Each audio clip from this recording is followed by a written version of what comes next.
Colossians 3:23-24. God will repay each person according to what they had done. Kung ano ang ating ginagawa ay siyang ibabalik sa atin ng ating Diyos. Ating pag-aaral, good for good. Ang mabuti para sa mabuti. Matthew 25:34-36. Then the king will say to those on his right, "Come, you who are blessed by my Father, take your inheritance, the kingdom prepared for you since the creation of the world. For I was hungry, and you gave me something to eat. I was thirsty, and you gave me something to drink. I was a stranger, and you invited me in. I needed clothes, and you clothed me. I was sick, and you looked after me. I was in prison, and you came to visit me." Ito ang ending ng isang mahaba-habang kwento na sinabi ng Panginoon na ang kahalintulad ay ang gantimpala na ibibigay ng Ama sa Langit sa lahat ng gumawa ng mabuti sa kapwa-tao na nangangailangan. Na pag gumawa ka pala ng mabuti sa kapwa, ay tinuturing ng Diyos na sa Kanya yung ginawa at siya ang magsusukli ng kabutihan. At inisa-isa, yung mga kabutihang ginawa ng tao na tinutukoy dito na ginagantimpalaan ng maging bahagi ng kaharian ng Diyos. So God here is the beneficiary or the recipient of good deeds. Because when you do good things to people, God counts it as He Himself receiving those good things. So God receives food and drink, hospitality, clothing, care, as in care for the sick, and visit for those who are in prison. And God, the beneficiary, repays good with good.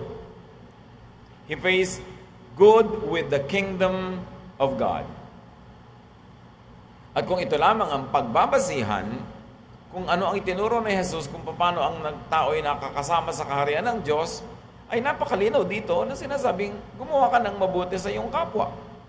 At ang magiging gantimpala mo sa Diyos ay pagkakalooban Kanya na maging bahagi ng buhay na walang hanggan ng Kingdom of God. Colossians 3:23-24, God will repay each person according to what they have done. Napakahalaga ang paggawa ng mabuti. Napakalaking pagtatalo ng mga theologians, yung salvation by works ba yan o salvation by grace.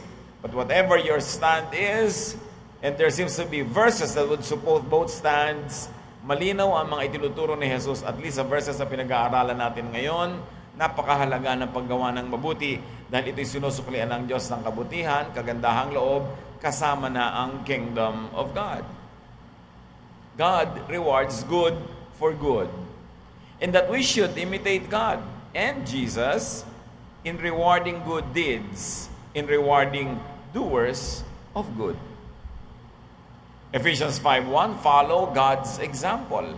At kung ang Diyos mismo ay nagagantimpala sa gumagawa ng mabuti, tayong mga nananalig sa Diyos at sumusunod sa Kanya, ay dapat sumunod sa Kanyang halimbawa na maggantimpala din sa gumagawa ng mabuti. John 14:12, very truly I tell you, whoever believes in me will do the works I have been doing, sabi ni Jesus. Kaya ang paggawa ng mabuti, bukod sa likas sa atin sa paggawa ng mabuti, ay ginagawa mo rin bilang pagsunod sa halimbawa na ibinigay ni Jesus at itinuturo sa Biblia na ginagawa ng Diyos. Very importantly, believers of God, reward. Do not punish good deeds or people who do you good, like people who give you food and drink. Meron mga nagbigay ng asay ng pagkain, pipintasan mo pa yung pagkain. Magrereklamo ka pa. Yung ba ang napala nung nagpakain, nung nagluto, nung naghain, nung nag-share? Dapat tayo maging very sensitive dahil madalas pinaparusahan natin imbes gantimpalaan yung gumagawa sa atin ng mabuti.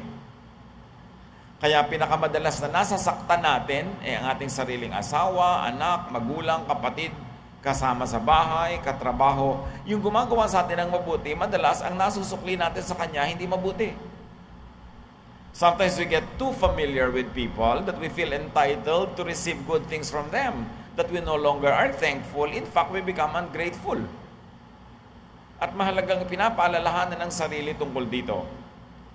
Do not punish people who give you hospitality. Like, do not overstay your welcome. Pag may nagpatuloy sa'yo ng isang gabi, tama na, umalis ka na sa second day. Liban na lang magmakaawa siya sa'yo at piliti ka magstay pa. Hindi yung pinatuloy ka na nga, ayaw mo pang umalis, pinarusahan mo siya, nagsisisi na tuloy yung tao kung bakit ka pinatuloy. Do not overstay your welcome. And if you are a guest of somebody's hospitality, help out. Kailangan tumulong ka doon sa kung nakikitira ka sa isang bahay, tinanggap ka doon, makitulong ka sa household chores. At lalo kung kakayanin mo naman, makitulong ka sa gastos. Hindi yung pagpasok mo doon, naging bisita ka na, nagkaroon sila ng among dakila. Dahil naging bisita ka, nakakapagsisi kung bakit ka naging bisita. And do not have your own guests. Meron naman, pakain na nga siya, may bit-bit pang another pakain. Bisita mo na nga, may bit-bit pang, pwede ba ako magsama ng iba? Bisita ka na nga eh. Meron naman, kung meron kang bahay bakasyon na, naimbita mo siya sandali, biglang mamaya, pwede bang mamaya magbakasyon ako dito, isasama ko mga kaibigan ko? Iniimbita kita, pero wala kang karapatang mag-imbita ng mga kaibigan mo. Pero maraming ganong tao, abusado. For having been invited, they punish the one who invited them by extending their stay, by abusing their stay. And of course, still with hospitality, do not unilaterally renew the invitation. Pag minsan kang naimbita sa isang bahay, sa isang lugar, sa isang okasyon, hindi automatic na lagi ka na lamang naimbitado o ina-expect mo, imbitado ka uli. Your invitation is only good for one event. Hindi ko minsan ka naimbita sa birthday celebration ng isang tao, tuwing birthday niya, nandun na yung mukha mo kahit hindi ka imbitado. Minsan lang yung parang ticket, good for one entry. At kailangan maghihintay ka na imbitahin ka uli. Huwag nating parusahan yung mga tao na nagiging mabuti sa atin. Do not reward, do not punish, rather even reward good people who give you clothing and who give you care. Do not abuse. And people who pay you a visit. Mga kapatid, kahit tayo ay may sakit, kahit tayo ay nangangailangan, pag dinadalaw tayo ng mga tao, we should reward them, not punish them for visiting us. Paano mangyayari yun? Be your cheerful side. Hanggang kaya mo maging cheerful ka. And do not saddle your visitors with too many complaints. Nagbi-minister ka rin sa bisita. Hindi yung kukumustahin ka na lang, ang lagi mo na ikukwento yung sakit ng ulo mo, yung hilo mo, yung pagod mo, yung sakit mo. Hindi na makarinig ng magandang balita yung dumadalaw sa'yo. Pwede ka naman makahanap ng magandang balita. Kumusta kayo? Ay, mabuti naman, natanggal na yung hilo ko. Hindi mo lagi sabihin, kasi masakit ang tiyan ko ngayon, masakit ang paa ko. Humanap ka ng ipagpapasalamat, nakakasayang topic, para hindi naman nakakapagod kang bisitahin. Nakakapagod ka na nga, yun lang to cross the city with traffic. Pagdating sa'yo, mag-minister ka rin sa bisita. Hindi laging ikaw ang miniministeran. Kaya iba nakakapagod ng dalawin eh. Napapansin nyo ba, ang isang may sakit, minsan lang nadadalaw. At pag hindi pa siya gumaling, sa burol na niya uli ang next dalaw. Kasi nakakapagod ding dumalaw na ikaw din naman, iniagaw mo lang ng orasyon, meron ka rin nararamdaman, may problema ka rin. Tapos pagdating mo sa dinalaw mo, walang katapusang daing, walang katapusang reklamo, napakabigat ng feeling mo, napaka-negative. Ikaw din naman nangangailangan din ng pagtingin, nangangailangan ka rin ng care, kahit ikaw yung dumadalaw. Nagkataon lang na mas malakas ka ng konti kaysa sa kanya sa oras na yon, pero hindi ibig sabihin na superman or superwoman ka. So mga kapatid, pag kayo dinadalaw, isipin nyo, paano ko kaya papasayahin itong dumadalaw sa akin? Paano ko papagaanin ang kanyang loob? Hindi laging ibubuntun nyo na lahat ang mga hinaing nyo sa buhay, kaya hindi na uli kayo nadadalaw. Minister to those who minister to you. Reward those who do you good with thankfulness, with gratitude. Pasalamat. Kahit tinulungan ka at kulang pa rin, huwag sabihin ay kulang. Magpasalamat kang, wow, nabawasan ang mga pangangailangan ko dahil sa bigay mo, hindi yung kulang pa rin. Yung parang kahit, eto ulo ko, gusto mo, eto pa ako, etong tuhod ko, sa'yo na, kulang pa rin. Kahit anong gawin ko, kulang at kulang, so wag na lang. dinadala natin ang mga tao na gumagawa sa atin ng mabuti. Napakarami mga tao, habang bata pa lang sila, mga matulungin, mababait, pero nadala, tumigas na yung puso. Nagsara na ang mga pinto ng kanilang puso sa pangdadala ng kapwa. Dapat pag may ibinibigay sa atin, laging salamat. Hindi yung kulang. Ay, kulang din lang pala, di wag na lang kitang bigyan. Reklamo din lang, di wag na lang. Luke 17:11-19. Now on his way to Jerusalem, Jesus traveled along the border between Samaria and Galilee. As he was going to a village, 10 men who had leprosy met him. They stood at a distance and called out in a loud voice, "Jesus, Master, have pity on us." When he saw them, he said, "Go, show yourselves to the priests." And as they went, they were cleansed. One of them, when he saw he was healed, came back, praising God with a loud voice. He threw himself at Jesus' feet and thanked him, and he was a Samaritan. Jesus asked, "Were not all 10 cleansed? Where are the other 9? Has no one returned to give praise to God except this foreigner?" Then he said to him, "Rise and go. Your faith has made you well." So yung pinaglalakbayan ni Jesus, border ng Samaria at Galilee, border ng mga Jews at ng mga Gentiles, or ng Samaritans. They were not even full-blooded Gentiles. They were still Jews, except that in history, they were separated from mainstream Israel, kaya mababa ang pagtingin sa kanila ng mga pure-blooded Jews. Pero dahil pare-pareho silang may ketong, never mind kung sila ay Jew o Samaritan, pagkakasama na sila sa leper colony. Yung mga kuweba, mga lugar na tirahan ng mga may ketong. At may 10 doon na nagmakaawa kay Jesus sa pagalingin sila. At sila'y pinagaling. Takbuhan na. Uwian na yung mga tao. Ang aatupagin na nila buhay nila kasi bigla silang gumaling. Isa ang tumigil, bumuelta, nagpatira pa sa harapan ni Jesus at nagpasalamat. At sabi ni Jesus, parang sa akin pakiwari, 10 ang pinagaling ko. Bakit isa lang bumalik dito? Nakita niyo mga kapatid? According to statistics, sa 10 na tutulungan nyo, isa lang ang grateful. Huwag na kayong magtaka. Yung 9 nakakalimot. Nalilimutan na nila kahit anong kabutihan ang gawin mo, na may 9 kang nagawang mabuti, ika-10, hindi sila nasyahan, yun lang ang tatandaan nila. They will give themselves this flimsy excuse so as not to have to be grateful. But this one, and he was the Samaritan one, hindi siya yung Hudyo, alam niyo sa mga kwento ni Jesus, laging mas mabuti pa yung mga Samaritan, mas mabuti pa yung mga Gentile kaysa sa mga Jew. Kasi yung mga Jew, sa sobrang pagiging religyoso nila, akala nila entitled na sila sa lahat ng blessing. At pag nabe-bless sila, hindi na sila grateful. Meanwhile, itong outsider feels very grateful. At minsan, di ba, ganon? Tulong ka ng tulong sa pamangkin mo, naubos sa lahat ng kabibigay mo, hindi pa rin grateful. Kasi iniisip, pamangkin naman niya ako, di tulungan niya ako. Entitled naman ako sa tulong niya. Kaya madalas, mas mainam pantulungan ibang tao mas tumatanaw ng utang na loob kaysa mga sarili mong kamag-anak. Kasi yung mga kamag-anak, they feel entitled. Feeling nila, dahil kamag-anak sila, duty mo silang tulungan, hindi sila masyadong thankful. So itong hindi ka mag-aanak ni Jesus, hindi ka lahi, siya pa yung nagpasalamat. But the lesson is, be thankful, be grateful, and be expressive. Nagpatira pa siya, hindi basta thank you lang. Talagang with feelings ang kanyang pagpapasalamat. Napakaraming ganyang tao. Isa pang paalala is to reward people who do you good with whatever you could give in return.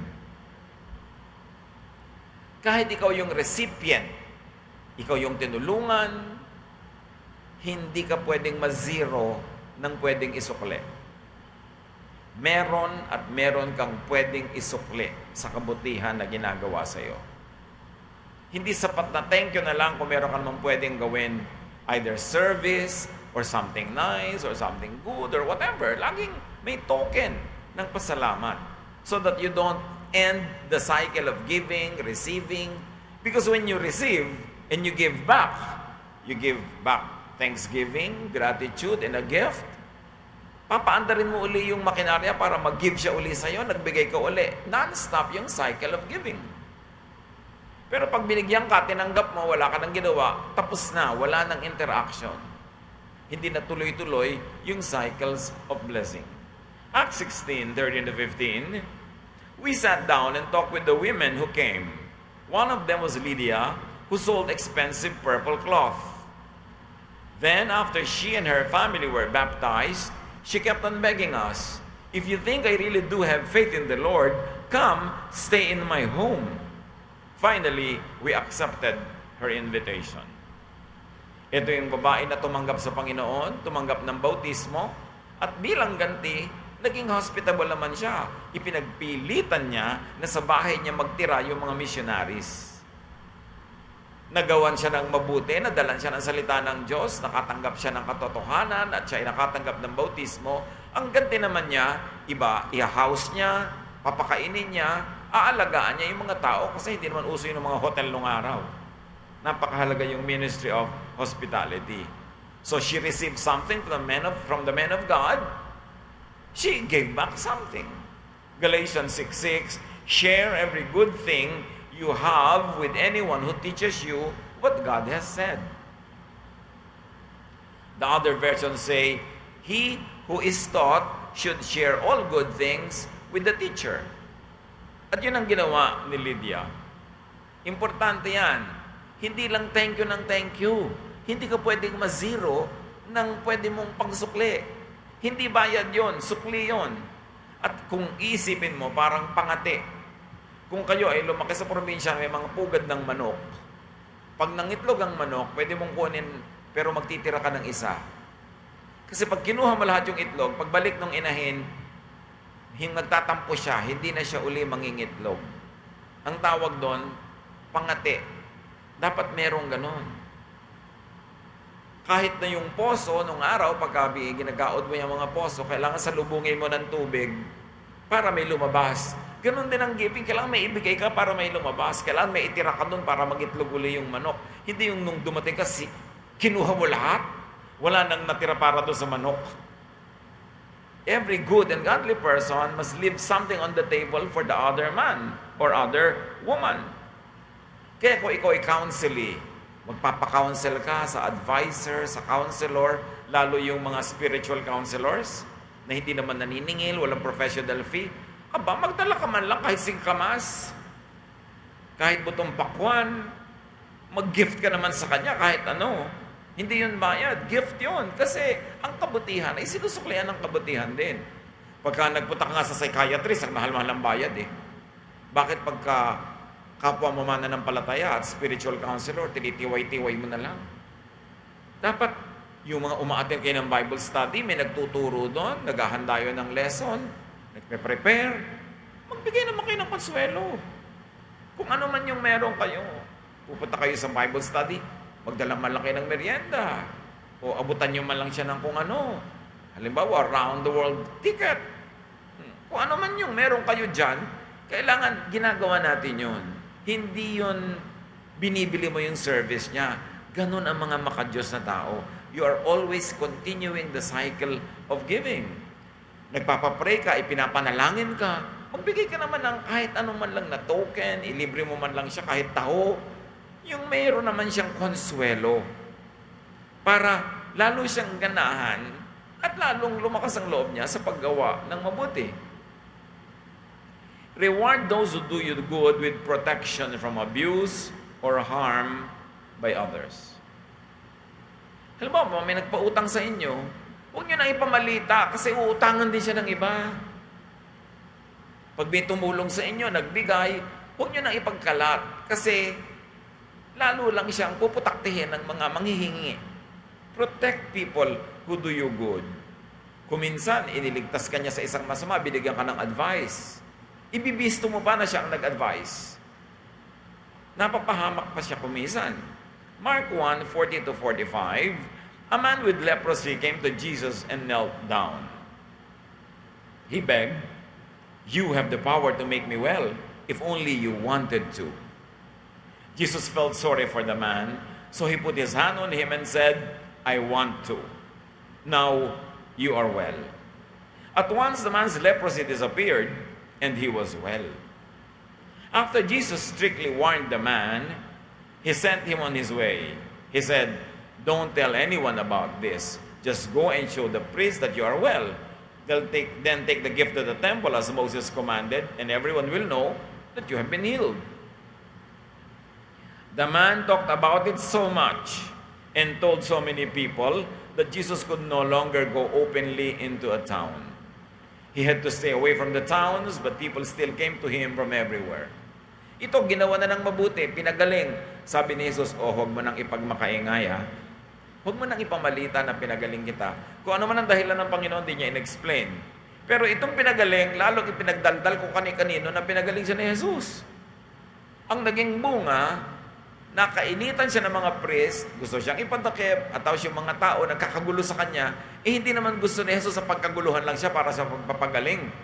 Gusto niya magturo. Lumapit sa kanya para kanya maturuan. Puro pagpapagaling na lang ang agenda ng mga tao na hindi naman yan ang main agenda ng Panginoong Jesus. So, this man punished Jesus for healing him instead of rewarded Jesus for healing him. It's very important, brothers and sisters, keep confidences. Kung minsan, bagong-bagong member ka ng isang congregation, hindi mo alam kung sino doon yung mahilig mangutang, mambiktima, mang 1, 2, 3. So may aali-aligid na sa'yo ng mga gustong mambiktima. Merong isang concern. Sasabihin sa'yo, alam mo sister, bago ka lang dito, pero bibigyan kita ng warning, ha? Huwag ka munang masyado magtiwala sa mga ganito, ganon-ganon. Tapos ibibisto mo, alam mo sabi, sa akin huwag daw ako magtitiwala sa'yo. Ginagawa ka na nga ng mabuti, guguluhin mo pa siya. At maraming ganong tao, hindi marunong magsukli ng kabutihan for kabutihan. Nakakapagsisinggawa ng mabuti, kaya tuloy yung dating mabubuti ngayon, hindi na ganong kabayat, nadala na. Keep the privacy of your benefactors. Hindi lahat ng nagbibigay ay gustong i-broadcast. Yung matatalino na nagbibigay sa kapwa, hindi nila binobroadcast kasi pupuntahan sila ng lahat. Hindi naman nila kayang bigyan lahat. May magtatampo, may maiinggit. So dapat quiet ka lang pag binibigyan ka. Hindi yung ipinahamak mo pa yung nagbigay sa'yo dahil may mga magtatampo pa sa kanya. Keep secrets. That's how you reward people who do good to you.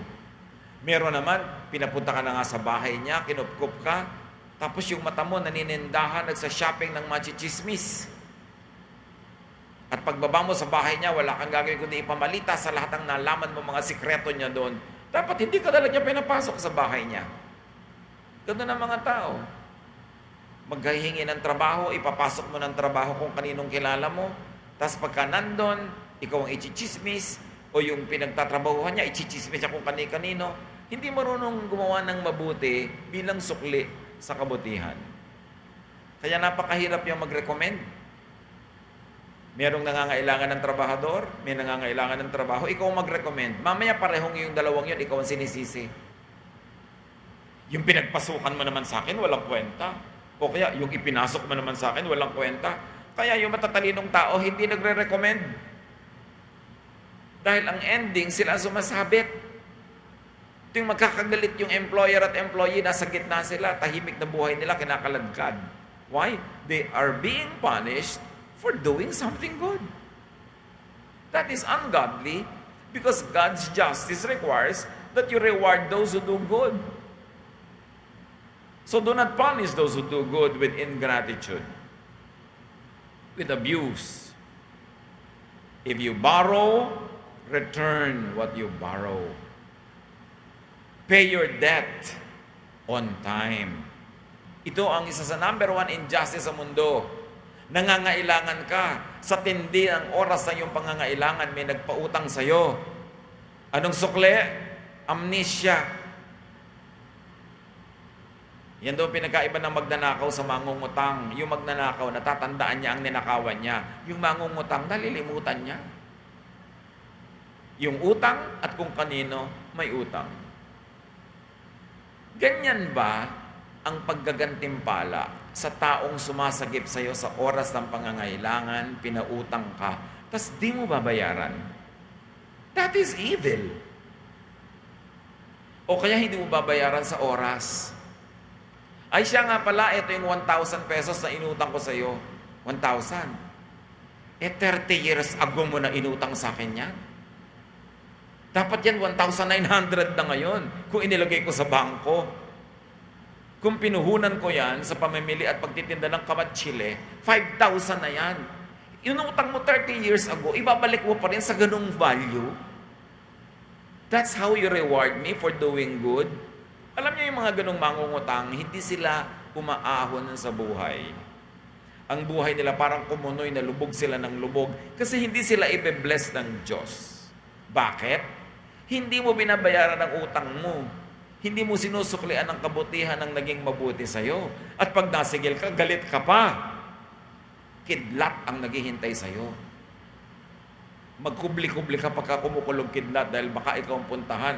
Dahil sinisigil ka, galit ka pa, ang kapal mo naman. Samantalang nung naghihirap ka, hindi ka nahihiya. Di ba? Ngayon, hindi ka masingil-singil. Do not punish those who do you good with harm or with evil. 1 Peter 3:9, do not repay evil with evil. On the contrary, repay evil with blessing. So do not return evil for good, obviously.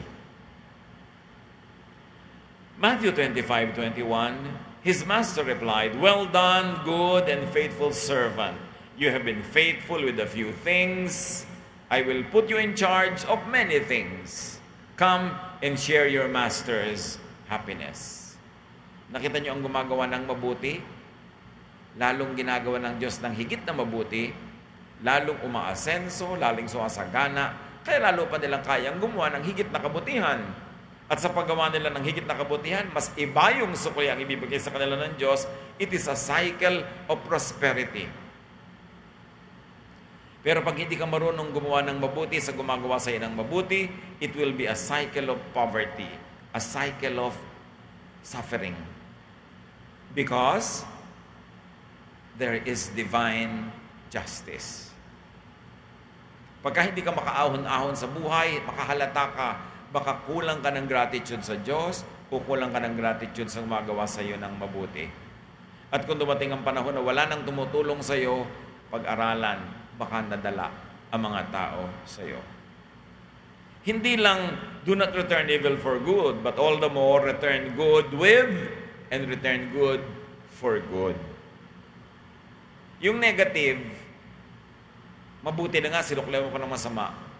Pero yung positive, yung mabuti, suklian mo rin ng mabuti. Even your spiritual leaders.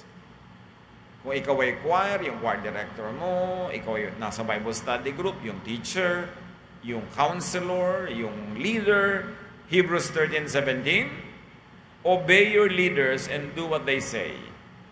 They are watching over you and they must answer to God. So don't make them sad as they do their work. Make them happy. Otherwise, they won't be able to help you at all. So pag may nagli-lead, make them happy. Don't make them sad. And how do you make them happy? Give them your cooperation. Be attentive. Be obedient. Be disciplined. So you make your leaders happy. And when they are happy, they can lead better. At the end of the day, you benefit when your leaders are happy.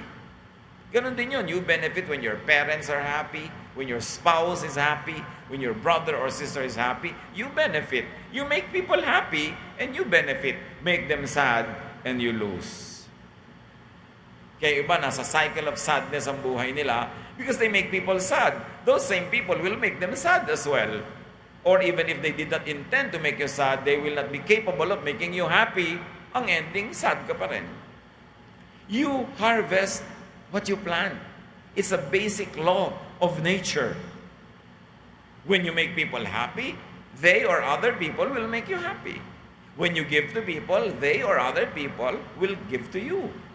So kung anong gusto mong anihin sa buhay na ito, yun ang itanim. Kasi yun ang aanihin. Do good to those who do you and others good.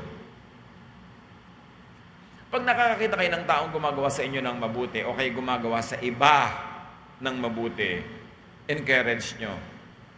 Palakasin nyo loob. Gawan nyo rin ang mabuti, tulungan nyo, pasayahin nyo, para lalo silang gumawa ng mabuti. Pero kung kayo ang dahilan kung dating mabait ay hindi na mabait ngayon, dating mapagbigay na rumamot na, malaking pananagutan nyo yun. Kasi kayo ang aani ng bunga. Huwag lang gumawa ng mabuti sa mabuti. In fact, outdo do-gooders. Makipagpaligsahan sa paggawa ng mabuti, hindi sa paggawa ng masama. Luke 6:38, give and it will be given you. Yan ang sabi ng Diyos. A good measure, pressed down, shaken together, and running over, will be poured into your lap. For with the measure you use, it will be measured to you. Gusto mong makatanggap, magbigay ka. Gusto mong umaapaw ang natatanggap, mag-umapaw din ang ibibigay mo. Dahil sabi ni Jesus, kung anong panukat mo sa pagbibigay, yun din ang magiging sukat sa pagtatanggapin mo. What you give, you keep. What you keep, you lose. Yun ang mga kabalintunaan ng spirituality. Give what you want to keep because God will give it back to you, full measure, shaken, running over. Umaapaw, siksik at liglig. Luke 6:32-33. If you love only someone who loves you, will God praise you for that? Even sinners love people who love them. If you are kind only to someone who is kind to you, will God be pleased with you for that? Even sinners are kind to people who are kind to them. Malinaw ang sinasabi dito ni Jesus. Kung ang minamahal mo lang yung nagmamahal sa'yo, kung ang ginagawan mo lang ng mabuti yung gumagawa ng mabuti sa'yo, nothing is impressive about that. Kasi kahit masasamang tao, mahal nila yung nagmamahal sa kanila. Pero dahil anak ka ng Diyos, dapat malampasan mo yon, mahal mo yung hindi nagmamahal sa'yo. At maski gumagawa sa'yo ng masama, ay ginagawan mo pa rin ng mabuti. Kasi yun ang tanim mo, yun ang aanihin mo. Importanteng maintindihan natin yun. Na magpapaligsahan sa paggawa ng mabuti, sa pagbibigay, hindi sa nakawan, hindi sa panglalamang, kundi sa paggawa ng mabuti. All the more that we should do good for good. Napakayaman ng Diyos. Napakayaman ng planeta. Napakaraming kayamanan sa mundo. Hindi lang material, kayamanang emosyonal, kayamanang spiritual. Wala dapat nasalat sa kayamanan. Wala dapat naghihikahos, nagdarahop. Pero bakit marami ang nagdarahop? Bakit marami ang naghihikahos? Siyasatin natin ating sarili, sapagkat yung hindi natin tinatanggap, maaaring isa lang ang dahilan kasi hindi natin ibinibigay. Matuto tayong maging mapagbigay, mabait, mabuti, at yun din ang ating matatanggap. Ama namin, turuan niyo po kami. Siyasatin yung sarili namin para maunawa namin kung paano namin sisimulan o ipagpapatuloy yung cycle of affluence, cycle of prosperity, cycle of love and goodness and friendship. At hindi yung negative cycles of enmity, of war, of poverty, of suffering. Ituro nyo sa amin kung anong cycle ang pinapaandar namin sa aming buhay, kung ano ang aming ibinibigay na eventually siya rin naming tinatanggap. Pagbulay-bulayan natin ang kahulugan ng mga katuruang ito, unlock the mystery of God's prosperity and kindness and love and goodness. And whatever you like to receive, give it first. Because you keep what you give away. Lord, turuan niyo po kami na buksan ang aming puso, maging mapagpasalamat, maging mapagbigay, maging mabait, maging mabuti, sapagkat kung anong itinatanim ay siya naming inaani. At sa mga kapatid na umaani ng mabubuti, magaganda, salamat dahil ito rin na tiyak ang itinatanim. Kaya ito ang inaani. Turuan nyo kaming magtanim pa ng lalo pang kabutihan at lalo pang kabutihan ang anihin din namin. Hindi lang para sa aming sarili, kundi para din namin maibahagi sa iba. Think about these things, ponder these things, and may God bless us with a life of love, of kindness, of prosperity. Lord, teach us. Let your private teaching finish this message for each one of us.